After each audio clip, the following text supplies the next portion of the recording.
Welcome to నవలా హృదయం. ఈ వీడియోలో వసంత శిశిరం నెక్స్ట్ పార్ట్ చూసేద్దాం. కథలోకి వెళ్ళిపోదాం రండి. శిశిరకు మేనేజర్ క్యాబిన్ అలాట్ చేయడాన్ని సహించలేకపోయింది సుని. కానీ భాస్కర్తో పెట్టుకుంటే తన ఉద్యోగం ఊడుతుందన్న కారణంతో వెనక్కు తక్కింది. క్యాఫెటేరియాలో శిశిర సీఈఓ క్యాబిన్కు వెళ్లి వచ్చిందని అక్కడ మాట్లాడుకుంటున్న ఉద్యోగుల ద్వారా తెలుసుకుని శిశిరపై ఇంకా కోపాన్ని పెంచుకుంది ఆమె. సునీ గురించి కుసుమ శిశిరకు వివరిస్తుండగా వారికి కాస్త దూరంలో ఉండి వారి సంభాషణ విన్న సౌమ్య ఈ వ్యవహారమేదో తనకు ఉపయోగపడేలా ఉంది అనుకుంటూ ఆలోచనలో పడింది. లంచ్ ముగించుకున్న శిశిర వాళ్ళు ఎవరి స్థానాలకు వారు వెళ్ళిపోయి పని చేసుకోవడం మొదలుపెట్టారు. అలా వారంతా తిరిగి రావడం గమనించిన సుని కొన్ని ఫైల్స్ అందుకొని లేచి నిలబడింది. తన టీం అందరికీ చెయ్యమంటూ కొత్త పనులను అప్పగించి చివరిగా శిశిర వంక చూసింది. ఒక వంకర నవ్వు విసిరి స్టైల్గా నడుచుకుంటూ ఆమె ఉన్న క్యాబిన్ వద్దకు వెళ్ళింది సుని. కనీసం తలుపు కూడా తట్టకుండా నేరుగా లోపలికి వెళ్లి తన చేతిలో ఉన్న లావుపాటి ఫైల్ను శిశిర ముందు బల్లపై విసురుగా పెట్టింది. ఊహించకుండా జరిగిన ఈ పరిణామానికి ఉలిక్కిపడి చూసింది శిశిర. ఎదురుగా చేతులు కట్టుకొని స్టైల్గా నిలబడి పొగరుగా చూస్తున్న సునీ కనిపించి శిశిర మర్యాదగా లేచి నిలబడగా, లంచ్ టైంలో కంపెనీ ఫుడ్ బాగా ఎంజాయ్ చేసినట్లున్నావు. పాపం ఇప్పుడు నిద్రొస్తున్నట్లుంది కదా నీకు. కష్టమే, కానీ కంపెనీ తిండి తింటూ శాలరీ తీసుకుంటున్నప్పుడు పని చేయకపోతే ఎలా? వెటకారంగా నవ్వుతూ చెప్పింది సునీ. ఉదయం భాస్కర్ సార్ అంతలా హెచ్చరించినప్పటికీ ఈమె బుద్ధి మారలేదు. ఎంత సవర తీసినా కుక్కతో ఒక వంకరే అన్నమాట మనసులో అనుకుంది శిశిర. అంతలోనే నోరు తెరిచి, మీరు చెప్పింది అక్షర సత్యం సునీ మ్యామ్, కానీ నాకు పని ఉంటే నిద్ర పట్టదు. కాలేజ్ స్టూడెంట్ని కదా, వెంటనే క్లాసెస్ ఉంటాయి. క్లాస్లో నిద్రపోలేము. ప్లస్ అలాంటి అలవాటు కూడా నాకు లేదు. ఇంతకీ మీరెందుకొచ్చారో చెప్పలేదు? మర్యాదగా వివరించి అడిగింది శిశిర. శిశిర వివరణకు పళ్ళు కొరికి అంతలోనే తాను బల్లపై విసిరిన ఫైల్ వంక చూపిస్తూ, సాయంత్రానికి ఆ ఫైల్లో ఉన్న డేటా అంతా నాకు సాఫ్ట్ కాపీలో కావాలి. నేను చూస్తా నీ సామర్థ్యం ఏంటో పొగరుగా చూస్తూ చెప్పింది సుని. ఆ ఫైల్ వంక చూసిన శిశిర నిట్టూరుస్తూ దాన్ని అందుకొని బయటకు నడవబోయింది. ఎక్కడికి అడిగిన సునీకి, ప్రింటింగ్ మిషన్ దగ్గరకు. ఫైల్ స్కాన్ చేసి మీకు రిపోర్ట్ రెడీ చేయాలి కదా, సౌమ్యంగా చెప్పింది శిశిర. అందుకు సునీ పొగరుగా, నువ్వు ఒక ఇంటర్న్వి అనే విషయం మర్చిపోకు. ఇక్కడి స్కానర్స్ ఉపయోగించే అర్హత నీకు లేదు. అవి కంపెనీ రిసోర్సెస్, ఉద్యోగులు వాడుకోవడానికి మాత్రమే ఉన్నాయి. పని నేర్చుకోవడానికి కదా వచ్చావు. బేసిక్ టైపింగ్ నుంచి మొదలుపెట్టు. సాయంత్రం 5 గంటలకల్లా ఫైల్ నాకు మెయిల్ పంపించు. చేతికున్న వాచ్ వంక చూస్తూ చెప్పింది. తన చేతిలో ఉన్న ఫైల్ వంక సునీ వంక అయోమయంగా చూసింది శిశిర. కారణం, ఏ 5 పేజీలో లేక 10 పేజీలో అంటే చెయ్యొచ్చు. 20 పేజీలన్నా కూడా కాస్త గట్టిగా ప్రయత్నించవచ్చు. కానీ అక్కడ దాదాపు 100 పేజీలకు పైనే ఉన్నాయి ఆ ఫైల్లో. శిశిర పరిస్థితికి వంకరగా చూసి, ఇప్పుడు చూస్తా నువ్వు ఏం చేస్తావు. నిన్ను అన్ని వైపుల నుంచి లాక్ చేసి నీ చేతే నేను ఈ కంపెనీలో పనిచెయ్యను మొర్రో అనిపించకపోతే నా పేరు సునీనే కాదు మనసులో అనుకుంటూ వెటకారంగా నవ్వి ఆ క్యాబిన్ నుండి బయటకు వచ్చింది సునీ. వెళుతున్న సునీని తన చేతిలో ఉన్న ఫైల్ను చూసి దీర్ఘంగా నిట్టూర్చింది శిశిర. ఇక చేసేదేం లేక ల్యాప్టాప్ ముందు కూర్చొని ఆ పని చేయడం ఆరంభించింది.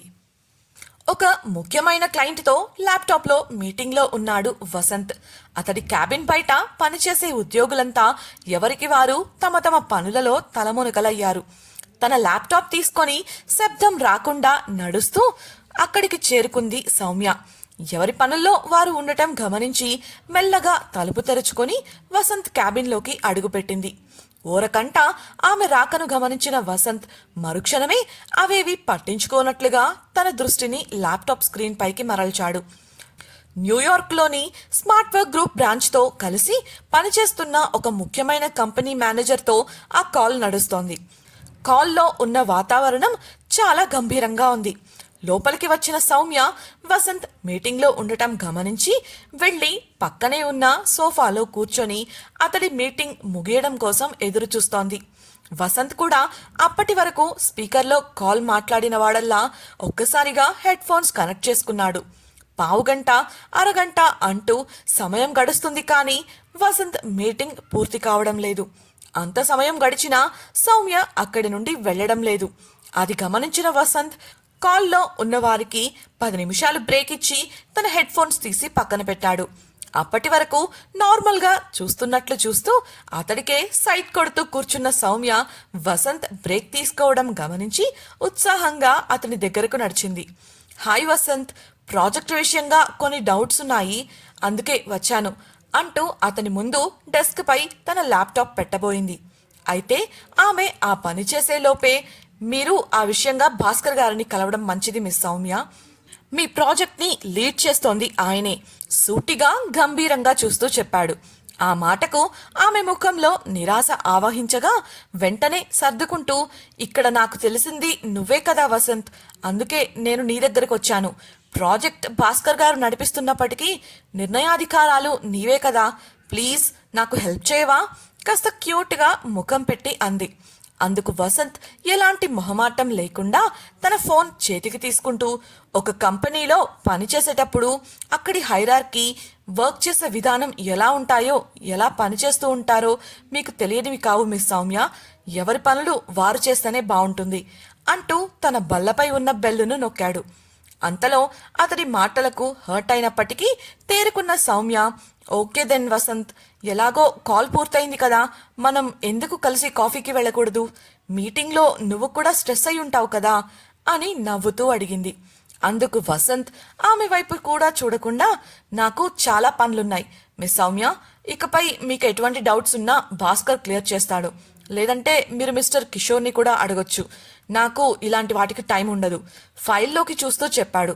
అప్పుడే డోర్ తట్టి కిషోర్ లోపలికి రావడంతో అతనికి, మిస్ సౌమ్యకి భాస్కర్ గారి క్యాబిన్ చూపించు అని చెప్పి సౌమ్యకు, నాకు మీ తాతగారితో ఉన్నంత పరిచయం మీతో లేదు సౌమ్య, మీ తాతగారితో నాకున్న పరిచయం వల్ల మీరు ఈ ప్రాజెక్టులో ఉన్నంతకాలం మా అతిథి, మీకు ఏది కావాలన్నా అటెండర్కు చెప్పి మీ క్యాబిన్కే తెప్పించుకోవచ్చు, మీకు ఆ గౌరవం ఉంటుంది అని సున్నితంగా చెప్పాడు. ఆ ఏర్పాట్లు చూడమన్నట్లు కిషోర్ వంక చూడగా అతడు తల ఊపి, మిస్ సౌమ్య ప్లీజ్ అంటూ దారి చూపిస్తూ క్యాబిన్ బయటకు తీసుకువెళ్లాడు. ఆమె అలా వెళ్లటమే ఫైల్ క్లోజ్ చేసి విసుగ్గా బల్లపై పెట్టాడు వసంత్.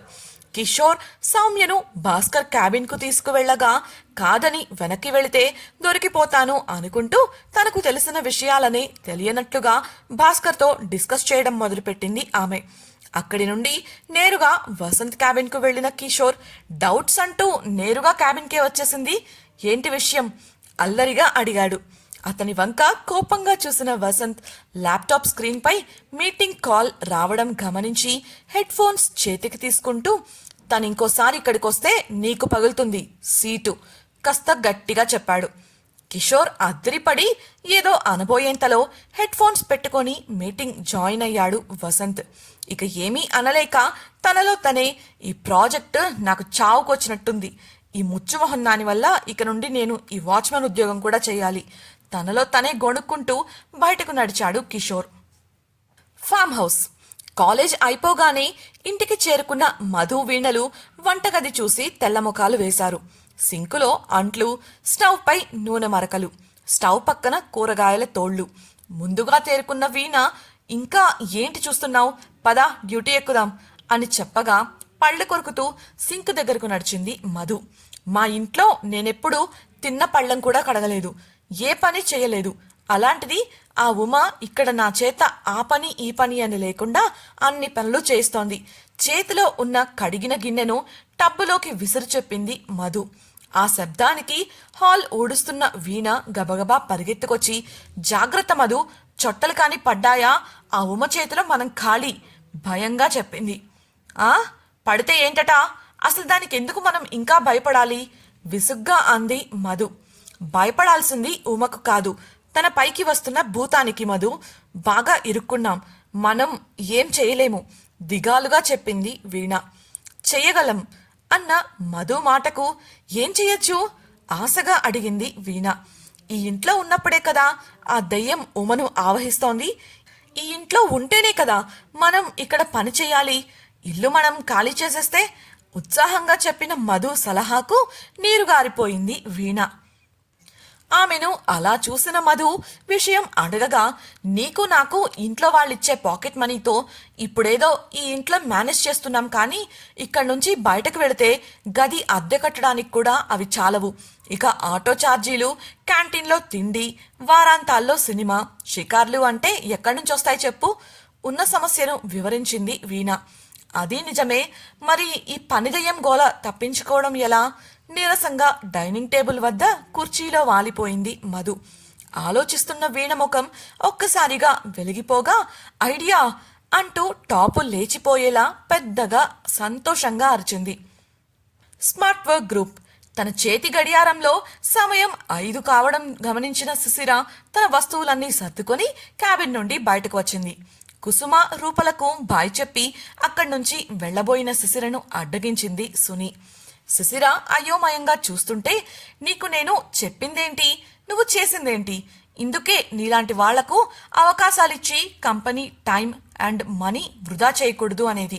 ఇంత చిన్న పని కూడా నీ వల్ల కాలేదు కదా అంటూ దెప్పి పొడుపుల పురాణం మొదలుపెట్టింది సుని.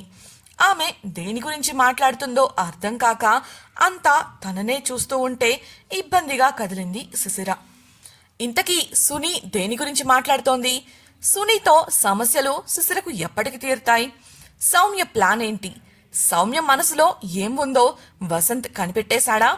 అందుకే అతడు ఆమెను దూరంగా ఉంచుతున్నాడా? ఉమకు పట్టిన దెయ్యం నుండి తప్పించుకోవడానికి వీణకు తట్టిన ఆలోచన ఏంటి? తెలుసుకోవాలనుకుంటున్నారా? అయితే ఛానల్ను సబ్స్క్రైబ్ చేసి వసంత శిశిరం రాబోయే ఎపిసోడ్ తప్పకుండా వినేయండి. అలాగే మీకు ఈ వీడియో నచ్చినట్లయితే లైక్ చేసి మీ సన్నిహితులకు షేర్ చేయండి. మీ అభిప్రాయాలను మాతో పంచుకోవడం కోసం కామెంట్ సెక్షన్లో తెలియజేయగలరు. ఇట్లు మీ నవలా హృదయం team. Thank you for listening.